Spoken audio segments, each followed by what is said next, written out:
In the brutal wilderness, survival meant everything. But it wasn't just about food, shelter, or weapons.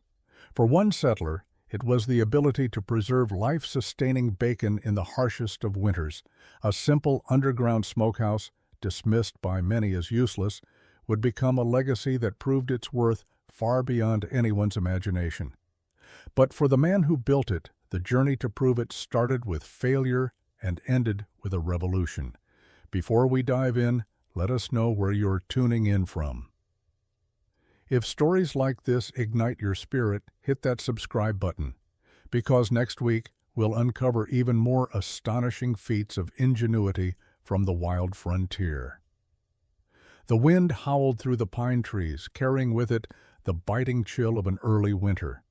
Inside his cabin, the fire crackled fiercely, but the warmth it provided barely reached the cold stone walls. This was the rugged frontier, where the land was untamed, and even the fiercest men could be humbled by nature's power. The man in the cabin was no exception. His name, though not yet well known among the settlers, would soon be remembered for one of the most overlooked innovations in survival history. The man had arrived in these parts 2 winters ago, a rugged trapper with hands hardened by years of surviving the unforgiving wilds. He wasn't a scientist, and he wasn't interested in seeking glory for his ideas. But what he had was a mind that saw beyond what was readily apparent.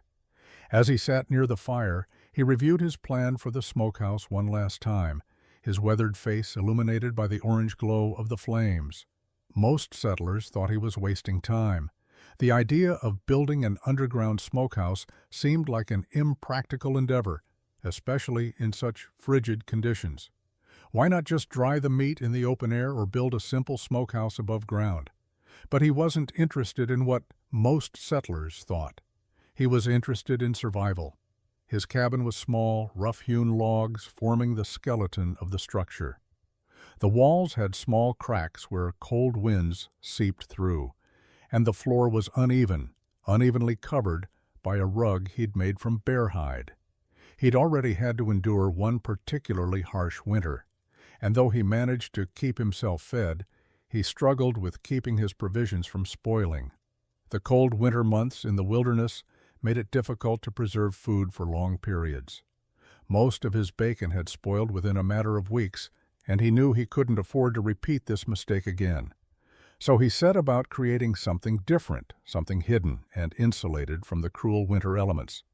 His smokehouse would be a system that used the Earth's natural temperature regulation to preserve food for much longer than the traditional methods. No one else understood it, but that didn't matter. If it worked, the work would speak for itself. In the days that followed, he began to dig, his shovel scraping against the earth as he slowly carved out space beneath the cabin. He was no architect, but his instincts, honed from years of working in the wilderness, guided him. The smokehouse was to be located underground, where the temperature was more constant and less likely to fluctuate with the outside weather.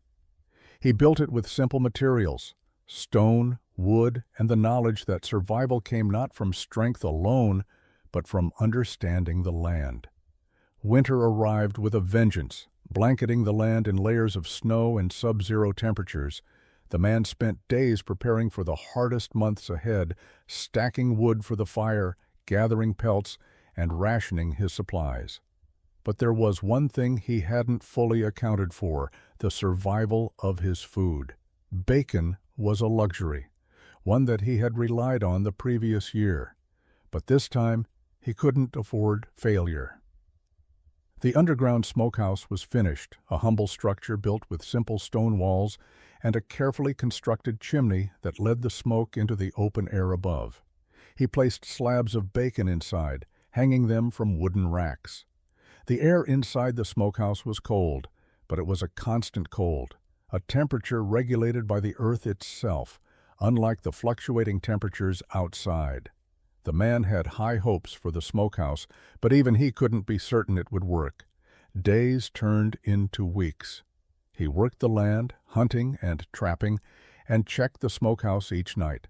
The bacon slowly began to take on a darker hue, the salt and smoke working their magic. He inspected it carefully each time, concerned it might rot. But there was something different about this batch, something that set it apart from last year's spoiled meat. Each time he returned to check, the bacon was firm and preserved, hanging steadily as if untouched by time. One cold morning, he decided it was time for a test. He pulled out a piece of the bacon and fried it up on the stove. The sizzle was familiar, the smell of sizzling meat filling the cabin with a warmth that made him feel confident. He took the first bite, his taste buds relishing the salty, smoky flavor that lingered in his mouth. It was good. Better than last year's bacon. It hadn't spoiled. The process had worked. He knew then that his underground smokehouse wasn't just a frivolous experiment. It was the difference between life and death. The food that kept him alive would remain viable through the long winter, its preservation guaranteed for months. In that moment he realized something else as well. He had done something that no one else could claim to have figured out. The settlers who had laughed at his plan would have to eat their words. What they saw as a waste of time and effort was now something that could change their way of surviving in the wilderness.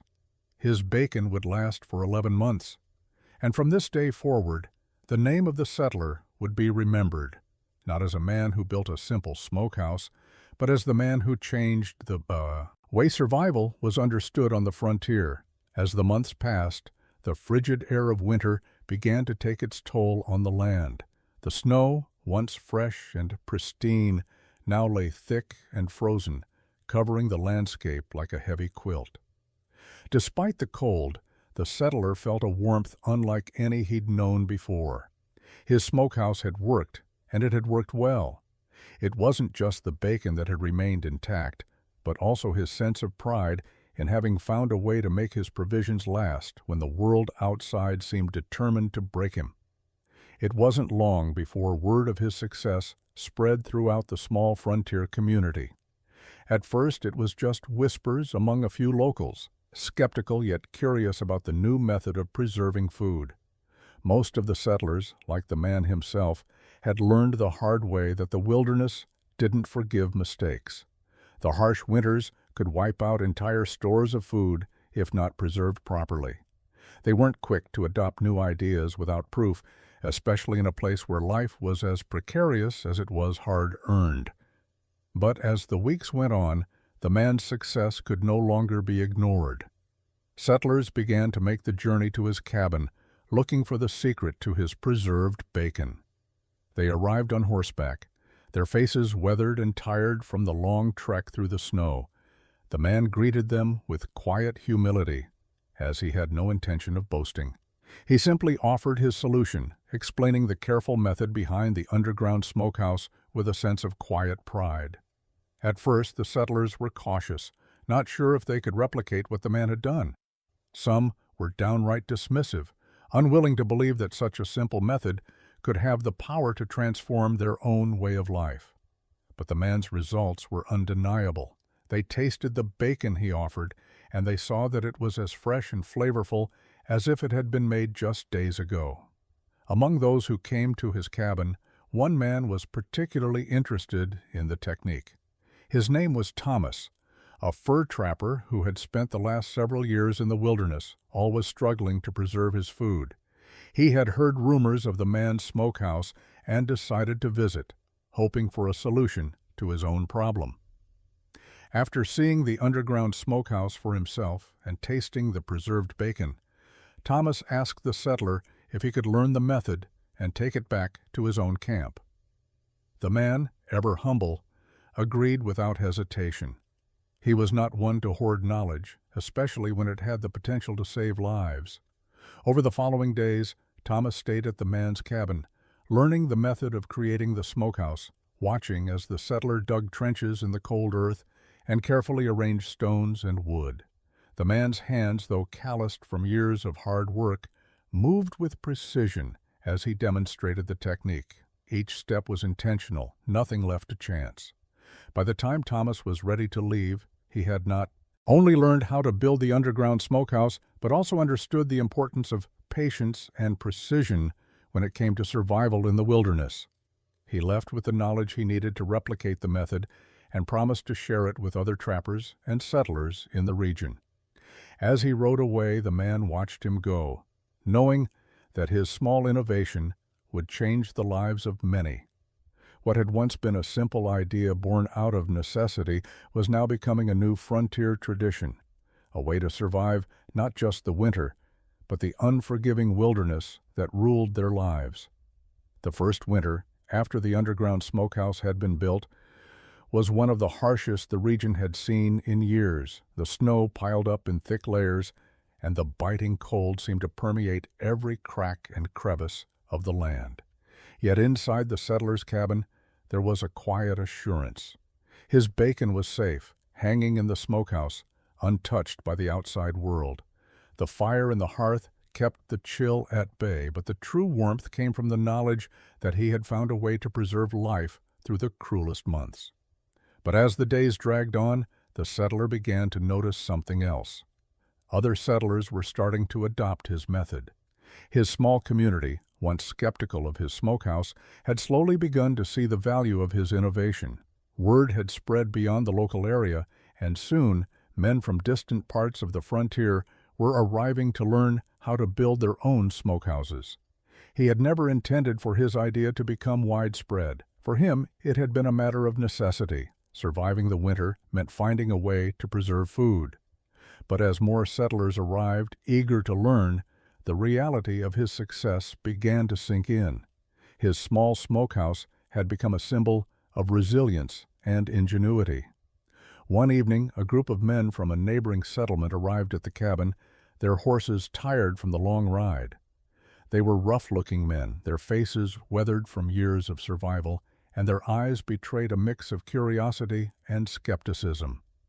But when they were greeted by the settler and shown the smokehouse, their skepticism slowly faded. The men, like Thomas before them, wanted to learn. They marveled at the simplicity of the design, the underground structure that trapped the earth's natural cold, keeping the meat at a stable temperature. They examined every detail, from the careful selection of materials to the way the smokehouse was constructed to ensure maximum efficiency. They were impressed by the results, but it wasn't just the bacon that captured their attention, it was the promise of security. For the first time, they saw that survival in the wilderness didn't just rely on the strength of the individual.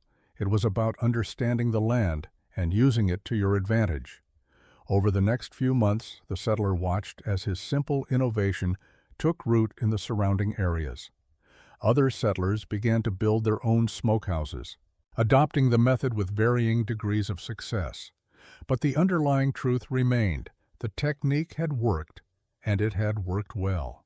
The test of time was not just in the preservation of bacon, but in the way the settlers had embraced the method. They had witnessed the benefits firsthand and were now taking it upon themselves to pass the knowledge along.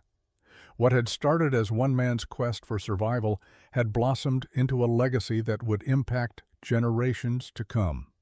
As the harsh winter began to thaw and the first signs of spring appeared, the settler felt a quiet pride in the knowledge that he had helped shape the future of survival on the frontier.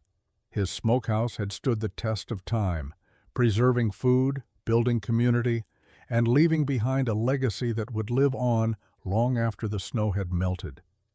As the seasons shifted, so too did the perception of the settler's smokehouse. What had once been a quiet innovation, dismissed by many as an unnecessary project, was now seen as essential to survival in the harsh wilderness.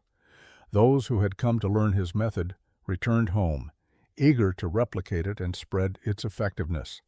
But despite the growing popularity of the underground smokehouse, the settler couldn't shake the feeling that he hadn't yet seen the full potential of his creation. One late autumn day, the man found himself once again standing in front of his smokehouse, the cold air biting at his face. His breath clouded in front of him as he gazed at the bacon that hung inside, its aroma carrying the promise of sustenance through the winter. The months of isolation and self-reliance had hardened him, but the success of his smokehouse had ignited a quiet yearning within him, not just for survival, but for something more. He wanted to build something that would help not only him, but others as well. But even in the face of success, there was uncertainty. He had proven that the smokehouse worked, but he hadn't yet tested its true limits. Could it preserve meat for an entire year? Could it handle the larger quantities required by a growing settlement? He didn't have all the answers, and that gnawing uncertainty pushed him to take a risk he hadn't yet considered. It was then that he made the decision to expand the smokehouse, make it bigger, more capable. What began as a simple structure, just large enough to store enough bacon for one man, would now be expanded to meet the needs of an entire settlement. The original smokehouse had been a product of necessity, but now it would be a product of ambition. The settler set to work, enlarging the structure and reinforcing its walls. He dug deeper into the earth, determined to make it capable of holding the volume of meat that would be required to feed an entire community through the long winter months. The process was slow, but he worked with the same careful precision that had served him so well before. He worked through the cold nights, his hands numb, but his resolve unwavering. As he worked, he noticed other settlers beginning to take an interest in his new project. They had heard rumors of the smokehouse's success, and now they saw him expanding it to meet the needs of a larger community. Some of them watched from a distance, while others offered to lend a hand, eager to learn and contribute. There was a sense of camaraderie in the air, a feeling that they were no longer just individual pioneers fighting to survive. They were a collective, bound together by the need for sustenance and the desire to thrive in a land that often seemed determined to break them. The work was grueling, but with each passing day, the settler felt the weight of his responsibility growing. It wasn't just about building a structure anymore. It was about creating a system that could support an entire community's survival. It was about sharing knowledge and ensuring that no one would go hungry through the coming winter. By the time the smokehouse was complete, it was a sight to behold, far larger than the original, with a network of racks and shelves that could hold enough meat to feed dozens. The structure stood as a testament to what could be accomplished with innovation, hard work, and a deep understanding of the land. The settler stepped back and surveyed his work, his heart swelling with pride. The risk he had taken, the decision to expand, had paid off. The community would be able to survive the winter, and it wasn't just thanks to the smokehouse, it was thanks to the collective effort of everyone who had come together to make it a reality. As the smokehouse filled with carefully preserved meat, the settler's life began to take on a more settled rhythm. Word of his success had traveled far, and more settlers from neighboring regions began to seek his guidance. What had started as a small idea to keep bacon from spoiling had now grown into something much larger, a symbol of resilience, ingenuity, and the power of community. Yet, even as the settler took satisfaction in his growing legacy, he could not ignore the feeling that something was still missing.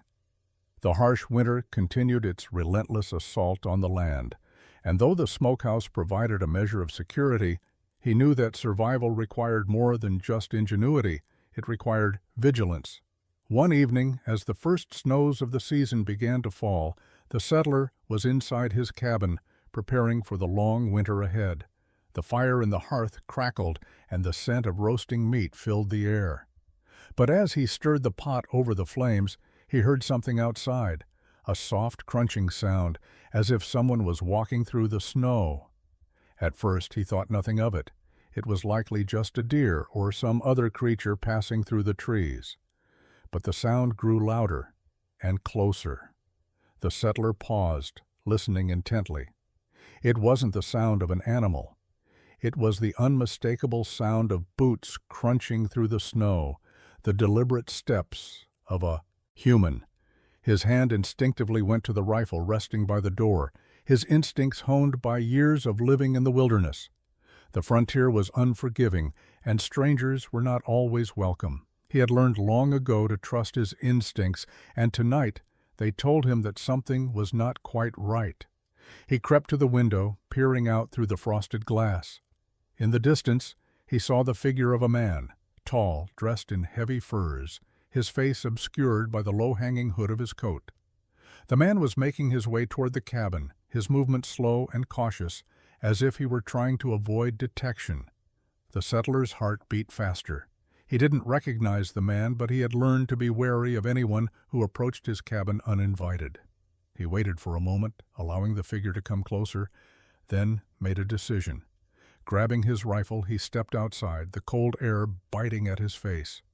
The figure stopped as soon as he saw the settler, his hands raised in a gesture of peace. "I'm not here to cause trouble," the man called out, his voice carrying through the quiet night.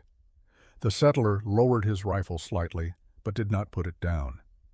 "What do you want?" he asked, his voice steady and wary. "I'm just passing through," the stranger said, taking a cautious step closer. "I've heard of your smokehouse. Thought I might be able to learn something before the winter sets in." The settler studied the man carefully. There was something in his eyes, a weariness perhaps, but also a sense of desperation. It was a look he had seen before in other travelers who had been too long on the trail. "You're welcome to stay," the settler said cautiously, "but you'll need to work for your supper. We do things the hard way out here." The stranger nodded, but relieved. "I've got no problem with that. I've got a few skills myself." And so the settler welcomed the stranger into his home, unaware that this visit would change the course of both their lives. What began as a simple request for help would soon become a bond forged in the cold of winter, a bond that would prove essential when the dangers of the wilderness tested their resolve. The stranger, whose name was Elias, settled into the small cabin with an ease that belied the harshness of the winter outside. His hands were rough, and his face was weathered by many years spent in the wilderness. Yet there was something about him that set the settler's instincts on edge. He was a man of few words, content to let the silence of the cabin stretch between them, but the settler noticed the subtle glances Elias cast at his smokehouse. Though Elias was careful not to intrude, his curiosity about the underground smokehouse was undeniable. Every time they ate, he would ask a few probing questions about how it worked, how the meat was preserved for so long, and how it had managed to survive the punishing temperatures. At first, the settler shared his knowledge reluctantly, unsure of how much he should trust this stranger who had appeared out of nowhere. But there was something about Elias's quiet demeanor and respectful nature that slowly began to win him over. Each morning they worked together. The settler taught Elias how to trap, how to check the lines, and how to gather the wood they would need for the fire. In turn, Elias showed him a few of his own skills, crafting tools from bone and leather, tracking animals through the snow, and even how to identify signs of approaching storms before the weather shifted. But it wasn't just physical work that bonded them. It was the unspoken understanding that came from surviving together in such a hostile environment. The long winter nights were spent beside the fire, where Elias shared stories of his travels. He spoke of other wildernesses, of times when he had been forced to fight off wolves or survived by only a few scraps of food for days on end. The settler listened, sometimes offering a word or two, but mostly he was content to let Elias speak. As days turned to weeks, the bond between the two men deepened. They were no longer just two strangers who had happened upon each other by chance. They were becoming comrades, partners in survival. Elias had proven his worth by helping with the work around the cabin, but it was his willingness to listen, to learn, and to share his own knowledge that had earned the settler's trust. One evening, as they sat in the warmth of the cabin, Elias looked up from his hands, which had been working over a piece of leather. "I've never seen anything like this smokehouse before," he said softly. "You've built something truly special here. It's more than just preserving food, it's survival. It's the future." The settler met his eyes, and for the first time he saw something other than the quiet curiosity that had marked their earlier conversations. Elias wasn't just impressed, he was deeply moved. The settler nodded, his gaze returning to the flickering fire. "It wasn't always like this," he said, his voice low. "I had my doubts at first. Thought it was just another idea that wouldn't work. But it did, and now I can't imagine surviving without it." Elias didn't say anything for a moment, but the weight of his words hung in the air between them. They both knew that the wilderness demanded everything from a person. Survival wasn't guaranteed by strength or skill alone. It came from ingenuity and understanding, the ability to adapt to whatever the land threw at you. The two men sat in silence, the fire crackling between them. The bond that had been forming between them was solidified in that moment, not just by shared labor or necessity, but by the realization that together they could survive anything the wilderness had to offer. As winter deepened, the snow continued to fall in thick, relentless sheets, burying the landscape in an endless white blanket. The days grew shorter, and the cold settled into the bones of the land. The settler and Elias had established a routine, checking traps, tending to the smokehouse, and making sure their supplies would last through the long months ahead. But there was a growing tension in the air, one that neither man could ignore. The food stores, though ample, would only last so long, and despite the security of the smokehouse, they knew that their survival depended on much more than just having food preserved. One evening, as the wind howled outside the cabin, the settler stood by the window, his gaze fixed on the dark silhouettes of trees swaying in the storm. Elias was sitting by the fire sharpening a knife, the steady rhythm of his work punctuated by the occasional crackle of the flames.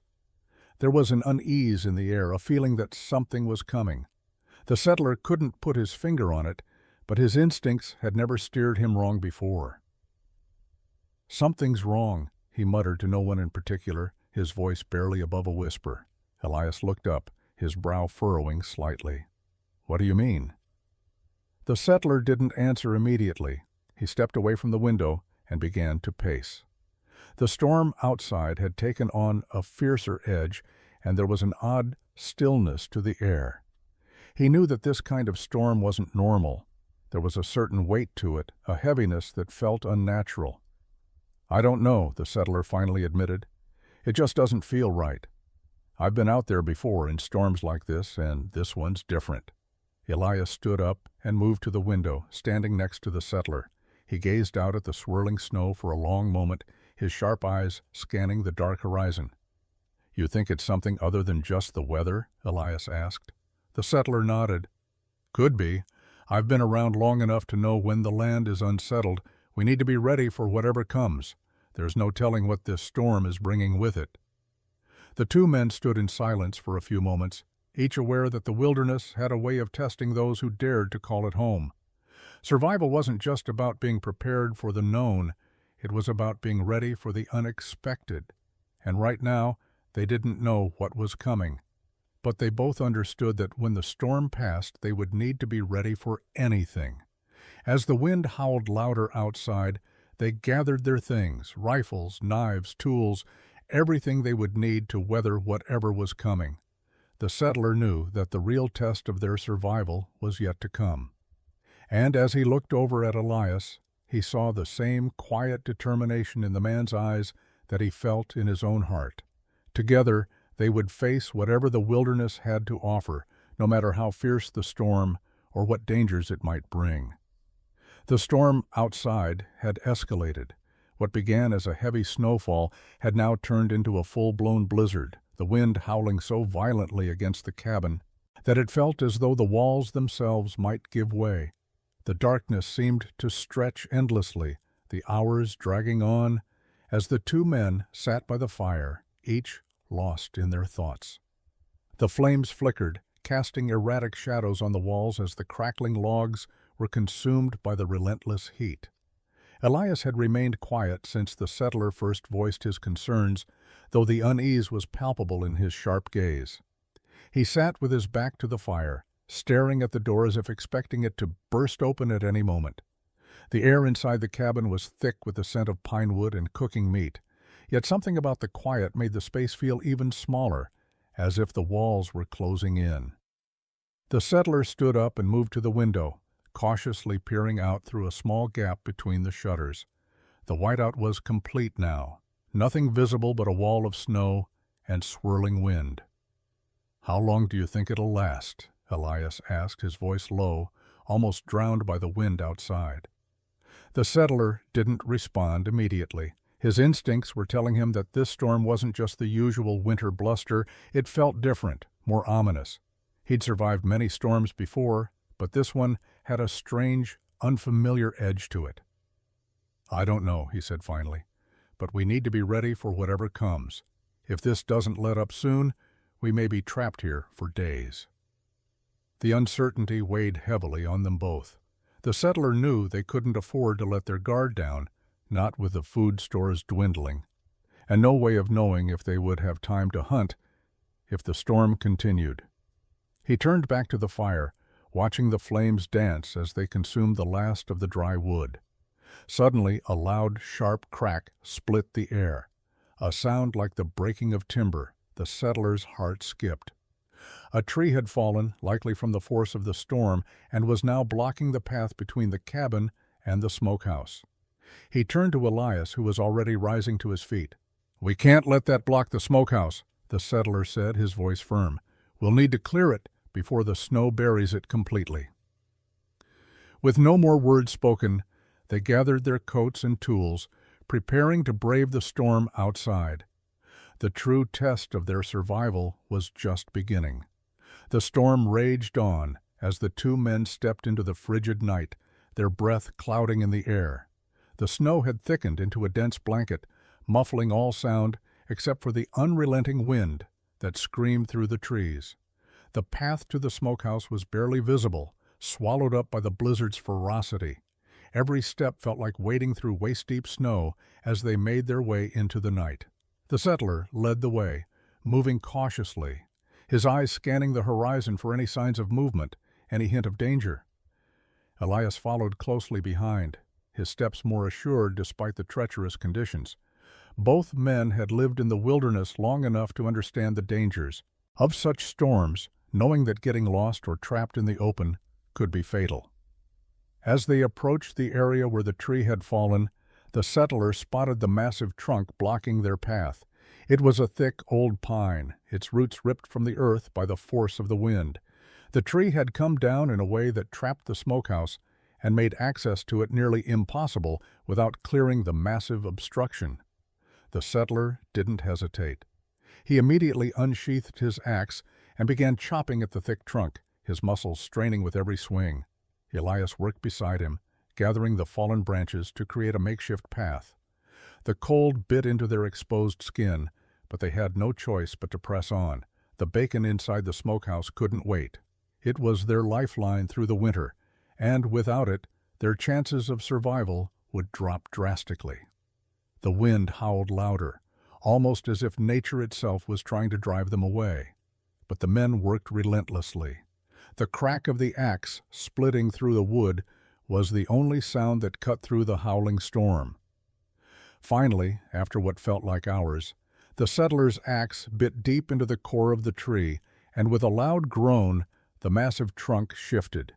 They pushed with all their strength, and the tree slowly rolled away, clearing just enough space to allow them access to the smokehouse. Exhausted but determined, they stumbled inside the smokehouse, their bodies aching from the labor. As the door creaked open, the cold air inside was a welcome relief from the biting wind outside. They quickly surveyed the racks inside, their eyes landing on the carefully preserved bacon. It was as they'd hoped, safe, untouched by the storm, and ready to sustain them for the days to come. The settler breathed a sigh of relief. They had made it through the trial of the storm, not just by luck, but by sheer determination and teamwork. The wilderness had tested them, and they had passed. As the two men stood there in the small smokehouse, surrounded by the fruits of their labor, they knew one thing for certain: survival wasn't just about food. It was about the bond forged in moments like these, when everything seemed impossible, yet they had made it through together.